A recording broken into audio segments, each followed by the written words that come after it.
한 번 더 인사합니다. 가장 좋은 얼굴로 당신을 축복합니다.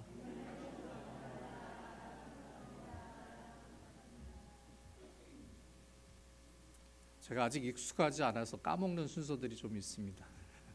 좀 이해해 주시고요. 2부 예배 때는 통성기도 잘했는데 너무 성가대 은혜도 크고 여러분들 뵙는 게 좋아가지고 통성기도 하는 걸 까먹었어요. 이따가 설교 끝나고 함께 기도한 시간 갖도록 하겠습니다. 인생의 기준 이 제목으로 하나님 말씀을 은혜로 함께 나누고자 합니다. 나이대에 따라서 성공의 기준이 있다고 합니다. 10대는요 부모가 부자면 성공한 사람이라고 합니다. 20대가 되면 좋은 대학에 다니면 성공했다라고 말을 합니다. 30대는 뭘까요? 네, 직장인들의 꿈이에요. 억대 연봉을 받으면 나는 성공한 사람이라고 자부합니다. 40대는요 조금 달라집니다. 회식 자리에서 2차 쏠 수 있으면 그는 성공한 사람입니다. 50대는 뭘까요? 애들 공부 잘하면 그게 성공이에요. 60대는요 아직 돈 벌고 있으면 성공한 사람입니다. 70대는 건강하면 성공이라고 합니다. 80대는 친구한테 전화 오는 사람이 있으면 그 사람 성공한 사람이고요. 참 90대부터는 이게 참 죄송한 얘기인데 아침에 눈 뜨면 성공이라고 합니다. 이 사람들이요 물질을 채우고 건강을 얻으면 행복할 것이라고 생각들을 합니다. 자녀들만 잘 되면 금상첨화죠. 하지만 우리가 알죠. 그것만이 전부가 아닙니다. 만족의 이면에는 늘 불만족이 자리를 잡고 있고 만족하다가도 또 비어있는 마음이 우리의 현실이죠. 또 욕구는 채워질수록 다 못 채우죠. 더 늘어납니다. 더 맛있는 것 먹고 싶고 더 좋은 것 갖고 싶고 더 편리한 것이 없을까 기웃거립니다. 그래도 만족의 끝은 멀기만 하죠. 거기다 세상은 가진 자와 안 가진 사람의 갈등이 심하죠. 그 사이에서 미움이 있고 다툼이 있고 원망이 드러납니다. 질투와 시기도 많이 있어요. 결국 깨닫게 되죠. 야, 사람 사는 힘으로 행복을 얻을 수 없구나. 그렇다면 어떻게 살아야 할까요? 어떤 것을 채워야 우리가 제대로 사는 길이 열리게 될까요? 오늘 본문에서는 예수님께서 이런 문제에 대한 해답을 말씀하고 계십니다. 그러니까 차원과 수준이 다른 삶을 이뤄낼 수 있는 방법을 예수님이 말씀하고 계시지요. 그래서 인생이 어떤 기준을 가지고 살아야 하는지를 우리에게 가르쳐 줍니다. 먼저 예수님은요 우리가 그렇게 좋아하는 재물을 의지하지 말라고 합니다. 이 말을 하면 은혜 받지 못한 사람들이 많아요. 다 많은 사람들이 세상을 살면서 소망 중에 하나가 부자 되는 거거든요. 여러분 부자 되세요. 그럼 아멘 하세요. 괜찮아요. 23절에서 25절에 예수님 말씀합니다. 예수께서 둘러보시고 제자들에게 이르시되 재물이 있는 자는 하나님의 나라에 들어가기가 심히 어렵도다 하시니 제자들이 그 말씀에 놀라는지라 예수께서 다시 대답하여 이르시되 얘들아 하나님의 나라에 들어가기가 얼마나 어려운지 낙타가 바늘귀로 나가는 것이 부자가 하나님의 나라에 들어가는 것보다 쉬우니라 하시니. 왜 예수님이 이런 말씀을 하셨냐면 한 부자 청년이 예수님을 찾아와 질문을 합니다. 주님, 영생을 얻을 수 있는 방법을 가르쳐 주세요. 근데 이 청년은 부족함이 없는 부자였어요. 만족할 만한 삶을 살고 있었습니다. 거기에도 신앙도 좋고 열심을 가지고 있었어요. 그래서 살다 보니까 궁극적인 만족을 찾고자 예수님을 찾게 됩니다. 그리고 많이 가졌고 좋은 생활을 하니까 이제 영생까지 얻으면 완벽할 것 같다는 생각을 하게 되는 것이죠. 영생의 복만 있으면 자기는 완전한 행복을 이룬 사람이라고 결론을 내리게 된다는 거예요. 그래서 예수님께 여쭤봅니다. 예수님, 어떻게 하면 영생을 얻을까요? 그랬더니 예수님 뭐라고 말씀하세요? 살인하지 말라, 간음하지 말라, 도둑질하지 말라, 거짓 증언하지 말라, 속여 빼앗지 말라, 내 부모를 공경하라. 율법을 지키라 하십니다. 듣고 보니 자신 있어요. 예수님, 저는 어려서부터 이 율법을 지켜왔습니다. 그랬더니 너에게 한 가지 부족한 것이 있다 말씀을 하십니다. 그가 가진 재물을 지적하시죠. 이 사람이 가지고 있는 재물이 영생을 얻는 데 방해가 된다라고 말씀을 하십니다. 그래서 뭐라고 하시냐면 너 가진 재물을 다 팔아서 가난한 자들에게 나누어 주라 하셨어요. 심각한 고민이 올라옵니다. 재물을 포기하는 것이 쉬운 일이 아니었기 때문이죠. 근심하게 되죠. 물질을 포기하려니 마음이 불편하지요. 결국 재물 때문에 근심하게 되었고 재물 때문에 예수님을 떠나게 된 사람이 됩니다. 탈무드에 이런 내용이 있어요. 가게를 운영하고 있는 유대인이요, 임종의 시간을 맞이하게 되었어요. 이제 가족들이 아버지요 남편인 그 마지막을 지켜주려고 다 모였어요. 이 죽어가는 남자가 먼저 부인을 찾아요. 여보 어디 있어요? 네 여기 있어요. 아들아 어디 있느냐? 예 아버지 옆에 있어요. 딸은 어디 있어? 예 아빠 저도 여기 왔어요. 그랬더니 이 남자가 마지막 죽을 힘을 다해서 소리를 질렀어요. 그럼 가게는 누가 보고 여기 다 왔냐고. 여러분 무엇이 가장 소중합니까? 세상을 살아갈 때 돈은 반드시 필요합니다.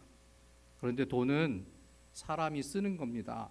사람에 의해 사용되어지는 것이 돈입니다. 돈은 도구가 되지 대상이 아닙니다. 그러나 세상은 거꾸로 되어 있죠. 사람들이 돈을 소유한 것이 아니라 돈에 소유되어 살아갑니다. 사람 때문에 마음 아파하는 것이 아니라 돈 때문에 마음 아파합니다. 어제 저녁 주식 떨어졌다고 밤에 잠 못 잔 사람들이 있을 거예요. 돈에 지배당하고 돈이 있는 곳에 마음과 생각이 따라간다는 겁니다. 디모데전서 6장 9절과 10절에 말씀합니다. 부하려 하는 자들은 시험과 올무와 여러 가지 어리석고 해로운 욕심에 떨어지나니 곧 사람으로 파멸과 멸망에 빠지게 하는 것이라. 돈을 사랑함이 일만하게 뿌리가 되나니 이것을 탐내는 자들은 미혹을 받아 믿음에서 떠나 많은 근심으로써 자기를 찔렀도다. 여러분 물질이 사람을 지켜준다는 것은 환상입니다. 이걸 버려야 한다는 거예요. 물질을 가지면 행복할 수 있다는 생각은 착각이 됩니다. 사람의 행복은 물질에 달려있지 않지요. 인생이 물질에 사로잡히게 되면 그때부터 근심하는 인생을 살게 되죠. 악한 일에 포로가 됩니다. 행복은 재물을 붙잡을 때 나타나는 것이 아니죠. 행복은 재물을 놓을 때 만나게 됩니다. 기부에 인생을 건 부부가 있어요. 연예인 중에 션과 정혜연 부부가 있습니다. 이 션은 힙합 가수 진우션의 멤버였거든요. 이 사람들은 세상이 감당하지 못하는 사람들이에요.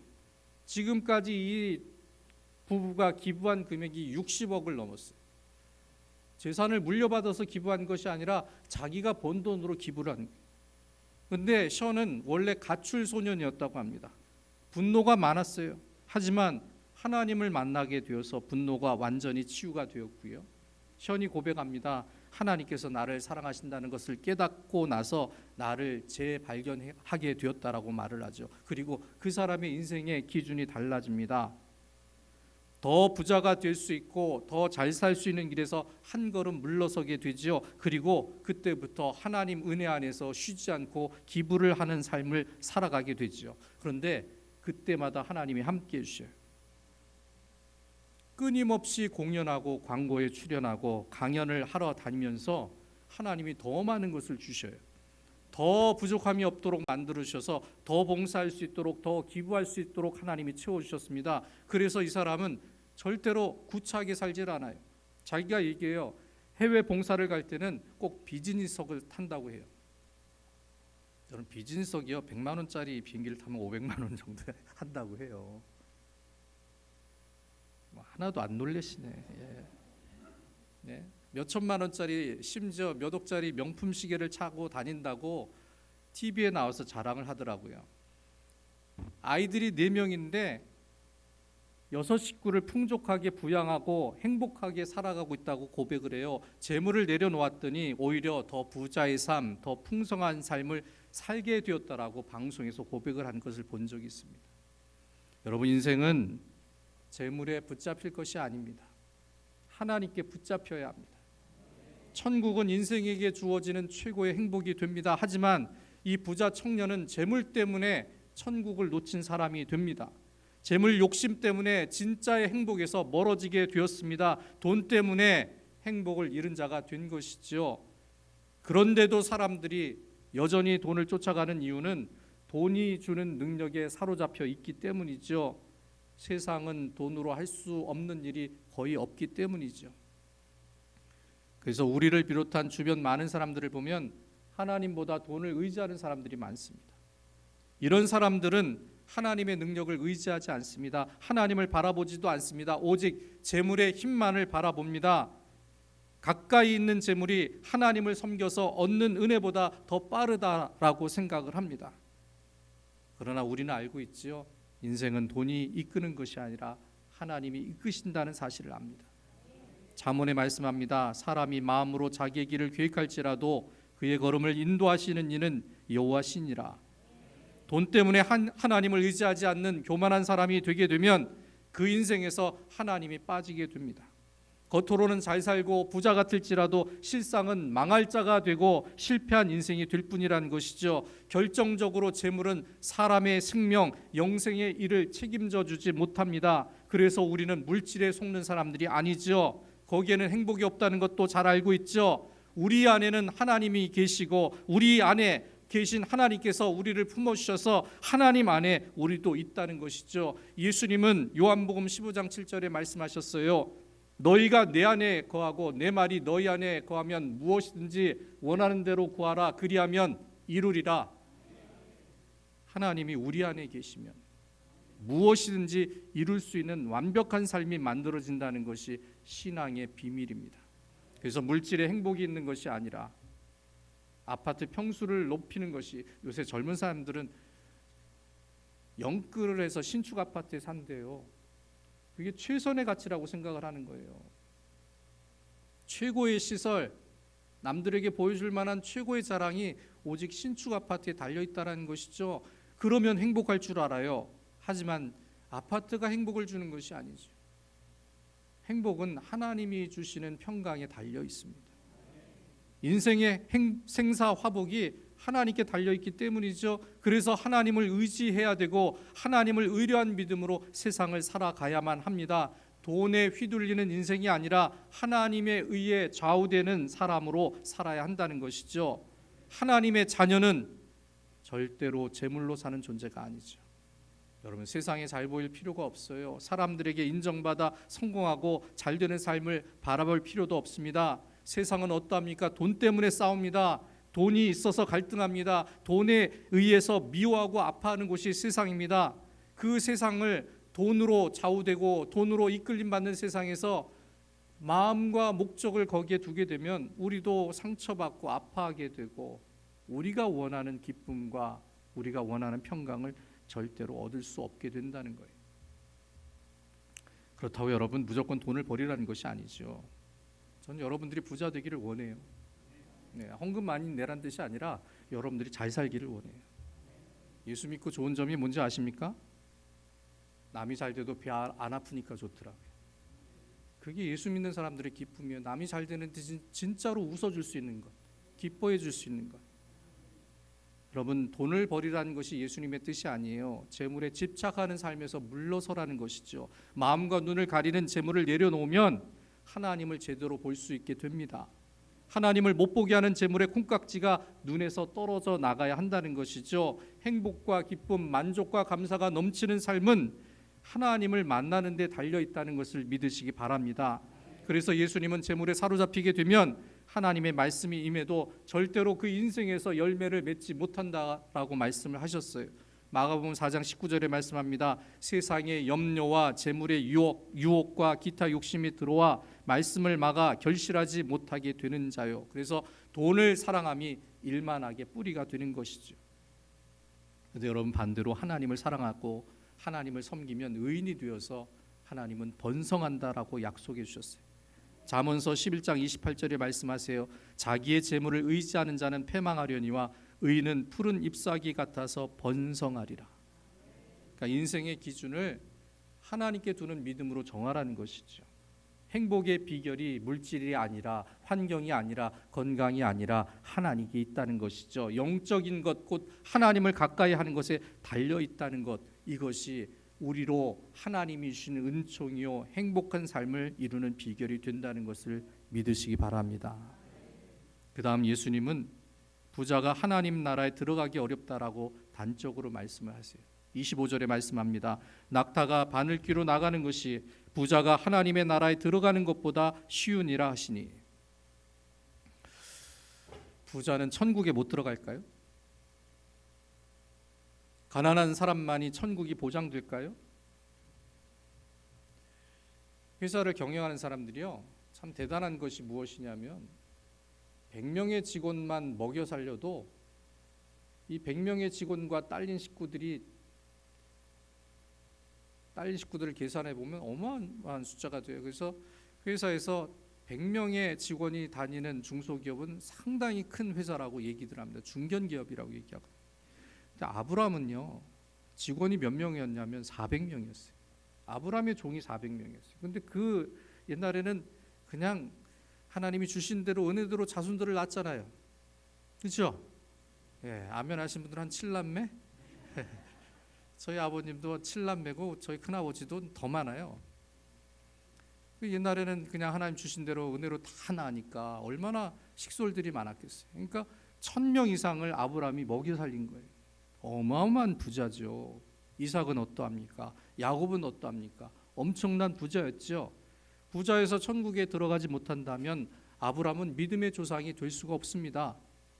고린도후서 8장 9절에 말씀합니다. 우리 주 예수 그리스도의 은혜를 너희가 알거니와 부유하신 이로서 너희를 위하여 가난하게 되심은 그의 가난함으로 말미암아 너희를 부유하게 하려 하심이라. 예수님께서 우리를 위하여 가난의 저주를 멸하여 주셨습니다. 그런데도 그 예수님께서 재물을 버리라고 말씀하십니다. 그 이유가 무엇일까요? 예수님은 부자가 된 상태가 나쁘다라고 말씀하시는 것이 아니에요. 부자의 마음과 행동을 지적하시는 거예요. 예수님을 만난 삭개오는 누가복음에서 이렇게 고백을 했어요. 삭개오가 서서 주께 여짜오되 주여 보시옵소서 내 소유의 절반을 가난한 자들에게 주겠사오며 만일 누구의 것을 속여 빼앗은 일 있으면 네 갑절이나 갚겠나이다. 예수께서 이르시되 오늘 구원이 이 집에 이르렀으니 이 사람도 아브라함의 자손임이로다. 삭개오의 마음이 재물에 있지 않았다는 뜻이지요. 그의 마음은 오직 예수님만을 향했습니다. 삭개오는 예수님 앞에서 결심합니다. 예수님이 원하시는 것, 예수님이 기뻐하시는 것을 해야지. 그래서 가진 것을 내려놓습니다. 예수님이 그 태도와 마음을 기뻐하시고 그것이 정답이 되었다는 겁니다. 믿음의 사람은 물질의 힘으로 사는 사람이 아닙니다. 부자들의 문제는요, 너무 많이 가진 데 있다는 거예요. 사실 부자들은 가진 것 재산의 절반을 버려도 사는 것에 지장을 받지 않습니다. 그런데도 버리지 못합니다. 왜 그렇습니까? 욕심 때문이지요. 야고보 사도는 욕심이 잉태한즉 죄를 낳고 죄가 장성한즉 사망을 낳느니라 말씀했습니다. 과도한 욕심이 죄를 짓게 하고 결국 영생까지 얻지 못하게 한다는 것이죠. 또 이런 사람들은 재물이 가진 힘이 있기 때문에 교만하기 쉽습니다. 높은 자리에 앉으려 하고 없는 자를 무시하고 자기를 드러내고 자랑까지 합니다. 그 교만한 마음을 주님이 기뻐하시지 않는다는 거예요. 그래서 낙타가 바늘귀에 들어가는 것이 더 쉽다라고 말씀하신 겁니다. 하지만 제자들은 이 말씀을 이해하지 못합니다. 그럼 예수님, 누가 구원을 얻을 수 있어요? 누가 구원을 받을 수 있을까 서로 물어봅니다. 그때 예수님께서 해결의 방법을 이렇게 말씀하세요. 27절의 말씀입니다. 예수께서 그들을 보시며 이르시되 사람으로는 할 수 없을 때 하나님으로는 그렇지 아니하니 하나님으로서는 다 할 수 있느니라. 여러분, 믿음에 달려 있다는 거예요. 코끼리를 냉장고에 집어넣는 방법을 아세요? 세 가지 방법이 있어요. 첫 번째가 냉장고 문을 열고요, 코끼리를 넣어요. 그리고 냉장고 문을 닫으면 됩니다. 두 번째는 코끼리가 들어갈 수 있는 커다란 냉장고를 만들어서 코끼리를 집어넣으면 됩니다. 세 번째는 코끼리를 작게 만들어서 냉장고에 집어넣으면 됩니다. 여러분, 하나님은 어떤 방법을 사용하실까요? 부자의 마음은 크고 높습니다. 그런데 하나님을 만나게 될 때 그 마음이 낮아집니다. 하나님께서 교만으로 거대해진 마음을 겸손한 작은 마음으로 만들어 주십니다. 작고 겸손하게 만드셔서 부자의 마음을 가난한 자의 마음으로 바꿔주십니다. 바늘 귀에 쏙 들어갈 수 있는 것처럼 작고 낮아진 겸손의 마음으로 바꾸어 놓으십니다. 마르틴 루터가 한 유명한 말이 있어요. God makes him small. 하나님께서 사람을 작게 만드신다라고 말을 했습니다. 겸손한 인간으로 작게 만드십니다. 지금까지는 나를 앞세웠습니다. 내 능력을 의지했고 교만까지 했습니다. 그러나 하나님을 만나게 되니까 내가 너무 부끄러운 존재라는 것을 알았죠. 실체를 깨닫게 된 거예요. 나는 죄덩어리요, 나는 문제덩어리요, 나는 교만덩어리요, 나는 무능한 자인 것을 알게 된 거죠. 가끔은 그런 생각도 들죠. 이 살덩어리. 가진 것이라고는 고작 물질의 능력밖에 없었다는 거예요. 그것을 능력이라고 하나님 앞에 교만을 떨며 살았습니다.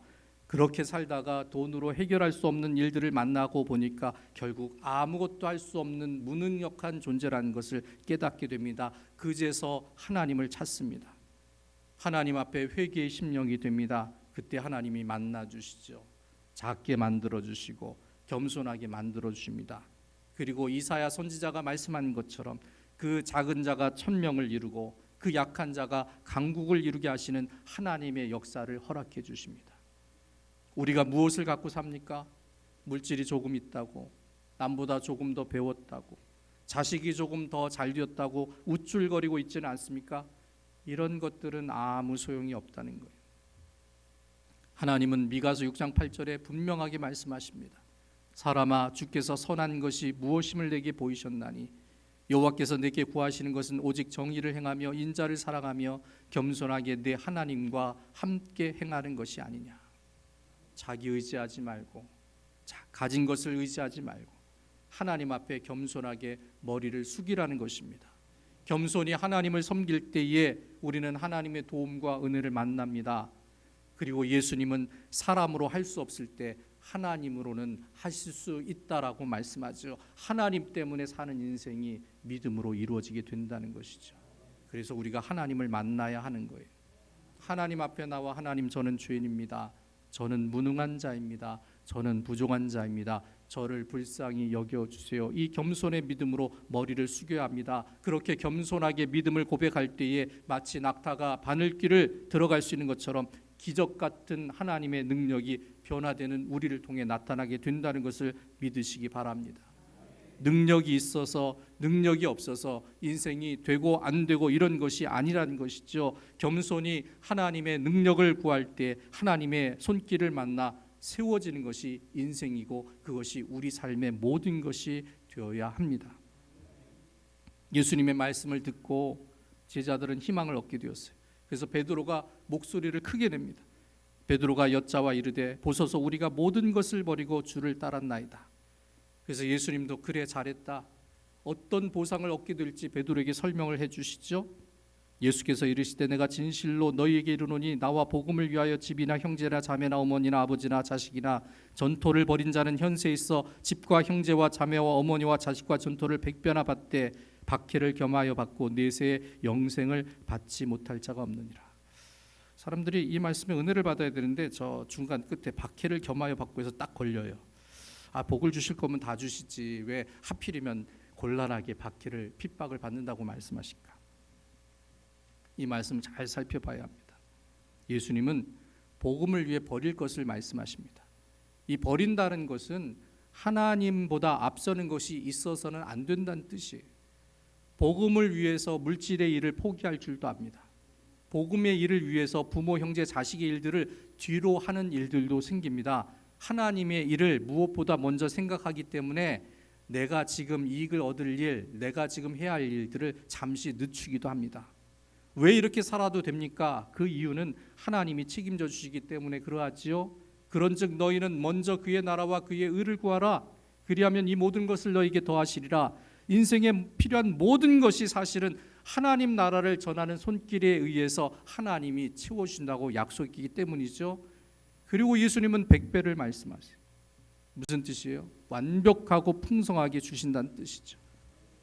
주님을 위해 복음을 위해 살면 또 복음을 전하고 주의 일을 행하게 되면 모든 환경에서 복을 만나게 된다는 것이죠. 집에 복이 임하고 가족에게 복이 임하고 전토 곧 사업과 직장과 생업에서 하나님이 주시는 복을 만나게 된다는 것이죠. 하나님 때문에 예수님 때문에 포기한 것의 대가를 100배로 쳐주신다고 약속해 주셨어요. 다만 박해를 겸하여 받습니다. 이 말은 복음을 전할 때 만나는 핍박과 어려움을 뜻하는 것이에요. 가족에게 핍박을 받을 수 있어요. 옛날에 그러지 않았어요? 남편이 교회 나오기 전까지 얼마나 힘들었어요. 시어머니가 교회 나오기 전까지 얼마나 눈치를 봤어요. 직장에서 교회 다닌다고 은근히 괄시하고, 사업을 하는 분들 제가 그런 경우 좀 봤어요. 영업을 해야 되고 거래처를 가야 되는데 꼭 교회 다니는 시간에 나오라고 합니다. 놀리는 거죠. 제가 그랬어요. 믿음으로 가지 마세요. 그랬더니 일부 예배 드리고 얼른 가더라고. 근데 그게 신앙 가진 사람들을 놀리고 괴롭히려고 일부러 그러는 거지 해주려고 그러는 게 아니거든요. 정상적인 생각을 가진 사람은 평일에 기억하지 주일날 기억하지 않습니다. 예수님 때문에 어려움을 겪을 수도 있고 복음 때문에 버리고 희생하는 수고가 있기 때문에 박해를 겸하여 받는다는 것이지, 축복받기 이전에 무조건 고난을 받으라 이런 뜻이 아니라는 거예요. 예수님 말씀하셨어요. 누구든지 나를 따라오려거든 자기를 부인하고 자기 십자가를 지고 나를 따를 것이니라. 자기를 부인한다는 것은 자기의 유익을 구하지 않는다는 뜻입니다. 또한 희생을 말하기도 합니다. 이런 것들을 감당하고 복음의 일을 행하게 될 때 하나님께서 포기하고 희생한 것들을 분명하게 채워주시는데 100배로 채우신다고 약속하신 겁니다. 어떤 삶을 선택해야 합니까? 세상에 묶여 세상이 주는 고통에 치여서 사는 것 대신에 복음을 위하여 차라리 고난을 당한 어려움을 선택하는 그런 믿음이 훨씬 더 지혜롭고 복을 받는 확실한 방법이 된다는 것이죠. 하나님은 복음 전하는 자의 발을요 아름답다라고 말씀하셨어요. 우리는 복음 전하는 일을 사실 어려워하지요. 특별한 은사가 있는 사람만 할 수 있을 것으로 생각하기도 합니다. 그 이유는 딱 하나예요. 자기의 힘을 의지하기 때문이에요. 왜 부끄러움을 느낍니까? 자기를 앞세우기 때문이에요. 하나님이 책임지신다는 믿음이 있으면 결코 부끄럽지 않지요. 하나님이 함께 하신다면 주저하지 않게 되지요. 결과까지 하나님께 맡기기 때문에 우리는 전하기만 하면 된다는 것이죠. 복음은 능력으로 하는 것이 아니라 믿음과 헌신 순종으로 행하는 것이고, 이루는 것은 하나님이 하시는 일이 됩니다. 지금 천국 가신 오늘교회 하용조 목사님이 옛날에 충현교회 원로 목사인 김창인 목사님과 비행기를 타고 미국에서 서울로 돌아올 때 이야기를 나눈 것을 책에 기록이 되어 있어요. 김창인 목사님이 물어보는 거예요. 하 목사, 내가 지금 어디 갔다 오는지 알아? 어디 갔다 오세요? LA 갔다 오는데 내가 세례 준 사람이 지금 나보다 2살이나 많아. 그러니까 김창인 목사님이 67세 때에 69세의 노인에게 세례를 주었어요. 그분이 김창인 목사님에게 또 전화를 했다고 합니다. 목사님, 내가 내일 모레 칠순인데 신학해도 되겠습니까? 가족은 다 반대했대요. 그 나이에 편안히 무슨 신학을 공부하냐고, 언제 전도사 되고 언제 목사가 되냐고. 근데 김창인 목사가 가만히 생각하다가 공부해, 신학해 허락을 해줬대요. 그래서 69세에 신학을 했습니다. 그리고 89세가 될 때까지 20년 동안 중국의 교회를 30개나 세웠습니다. 1년에 한 번은 꼭 자기 돈으로 교회를 지어주었다고 합니다. 3년 전에는 췌장암에 걸린 부인이 이제 곧 죽을 텐데 하면서 비상금을 털더래요. 이 부인들의 비상금은 참 하나님만 아시는 비밀이죠. 이게 남편들은 절대 모르죠. 그거 어마어마합니다. 이거 캐면 이혼 나가죠. 그 돈 받고서도 중국의 교회를 하나 세웠더니 몇 달 만에 그 암세포가 다 없어졌다고 하더라고요. 이 말을 듣고 하용조 목사가 마음으로 울었다고 합니다. 89세에도 주님의 교회를 세우는구나. 복음을 전하려는 믿음을 갖고 살아야 합니다. 그때 하나님이 사용하십니다. 그리고 능력을 주십니다. 책임져 주십니다. 인생도 새롭게 만들어 주십니다. 가장 큰 기쁨과 행복을 공급해 주십니다. 사도 바울은 고린도 후서 6장 8절 이하에서 복음 전한 자의 분명한 모습과 능력을 이렇게 말씀합니다. 영광과 욕됨으로 그러했으며 악한 이름과 아름다운 이름으로 그러했느니라. 우리는 속이는 자 같으나 참되고 무명한 자 같으나 유명한 자요 죽은 자 같으나 보라 우리가 살아있고 징계를 받는 자 같으나 죽임을 당하지 아니하고 근심하는 자 같으나 항상 기뻐하고 가난한 자 같으나 많은 사람을 부유하게 하고 아무것도 없는 것 같으나 모든 것을 가진 자로다. 주님 품에 사는 좋은 이유가 바로 이 은혜 때문에. 여러분, 하나님은 우리를 사용하시기를 원해요. 참 하나님 신기하신 게 온 우주와 만물을 그 말씀으로 지어놓으시고 꼭 사람더러 일하라고 하세요. 재미있으신가 봐요. 그걸 좋아하시더라고요. 하나님이 택한 사람을 보내시고 세워주시고 일하게 하셔서 거기서 얻게 되는 좋은 성과를 하나님이 반드시 만들어 주시더라고요. 우리도 그렇지 않습니까? 내가 사랑한 사람 있으면 괜히 돈도 주고 괜히 옷도 입히고 어디 가서 뭐 하고 와라 그러면서 좋은 거 준비해 놓지 않아요? 그런 거 하세요. 예. 하나님이 꼭 그렇게 하시더라고요. 여러분, 인생의 기준은 그래서 믿음으로 만들어야 합니다. 우리는 행복과 성공을 세상에서 찾는 사람들이 아니지요. 우리는 행복을 예수님에게서 발견하는 믿음의 사람입니다. 그래서 재물을 의지하지 않습니다. 오히려 하나님 앞에서 내려놓습니다. 그리고 겸손한 믿음으로 우리 자신을 부인하고 하나님의 은혜로 살아갑니다. 그렇게 살아가게 되면 하나님이 능력을 주십니다. 그리고 내게 능력 주신 자 안에서 모든 것을 할 수 있는 사람으로 바꿔주십니다. 그래서 더욱 복음의 일에 헌신하는 것이 즐겁고 기쁘고 더 하고 싶고 자원하게 됩니다. 그리고 생명을 건지는 기쁨을 만나서 너무 큰 보람을 느껴요. 저 사람이 내가 권한 복음의 말로 천국을 가진 사람이 되었구나.